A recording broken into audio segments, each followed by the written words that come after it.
So now let's see how we can create triggerable shots inside of Adobe Character Animator. So over here I have a scene, so I'm just going to go around onto scene and add in a new scene camera. So what I want to do is I want to create shot triggers. So this is the wide shot, this is what I want. So over here on the right side, when you add in the camera, you get the camera track behavior. And you can use the position X, Y, zoom and rotation for triggered shots. So for that, I'm going to create a triggered shot right here. So I'm going to click on this icon, that is this button called Create Triggerable Shot. So I'm just going to click on this and a triggerable shot has been added right here as shot 1, as you can see. So now this is the position. So I'm just going to add in the first trigger shot as 1 right here. So this is the key. So now what I'm going to do is I'm going to zoom in and I'm going to pan it out onto the character right here. Maybe pan down a bit, just like this. So let's say this is the medium wide shot. So I'm going to create another triggered shot for this, and this is going to be 2. I'm going to go forward. I'm going to zoom in just like this, and this is going to be the medium shot. I'm just going to change around the position, add another triggered shot right here, and this is going to be 3, just like this. I'm just going to expand this out right here and then add in more triggered shots. So I'm just going to go and zoom in more and then change the position just like this and add in another triggered shot.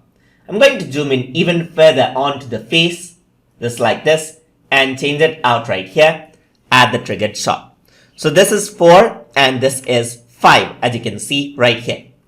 So now once I press 1, you can see that this is the wide shot, 2 is wide medium, 3, 4, 5. You can see that as I press the keys, you can see that I can change it just like that. So if I were to go and record this out, you can see that there's recording.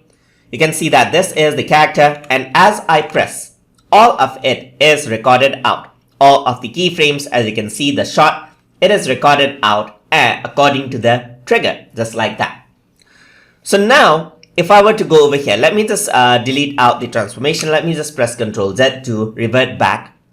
If I were to go over here onto each and every one shot, so if I were to press 5, you can see that it zooms in and stays there. But let's say I want to create something like a hold. Let's say, for example, I don't want it to remain on the zoom state right here, but return back as I let go of the button. In that case, I can go on to the shot number and then disable the latch right like this.